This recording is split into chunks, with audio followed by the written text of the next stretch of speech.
it's Christina with Craft Beauty Lab.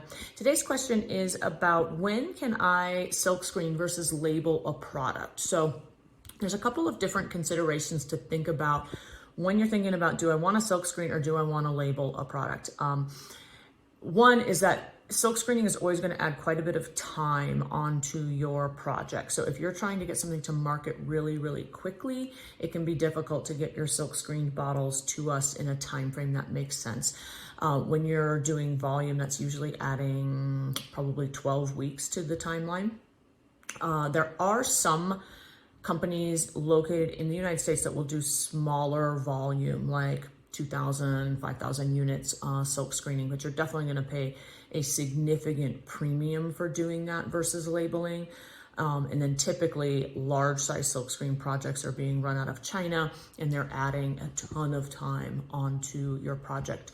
So the second one is just the cost, right? So when you're up in pretty high volume, you're getting up into 20,000 units, 50,000 units.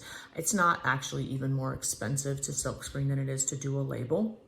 The challenge again is the time frame, making sure that when you're up in those volumes, you typically have quite a bit of sales going on and you need to make sure that you don't have any interruptions in your, in your ability to get your products. And so it's just one thing to be thinking about when you're thinking about silk screening. I always recommend to clients, even if you're gonna do volume, I always recommend that you label first time out on product runs, even if you're planning on silk screening down the road, because very frequently you will end up having changes on a first run product, meaning that you'll realize that there's something you wish you had included on that label that you didn't include. And if you've already got your product silk screened, you can't make that change down the road. And so I do recommend that you always use labels on small runs as well as labels on first time runs, even when they're going to be larger.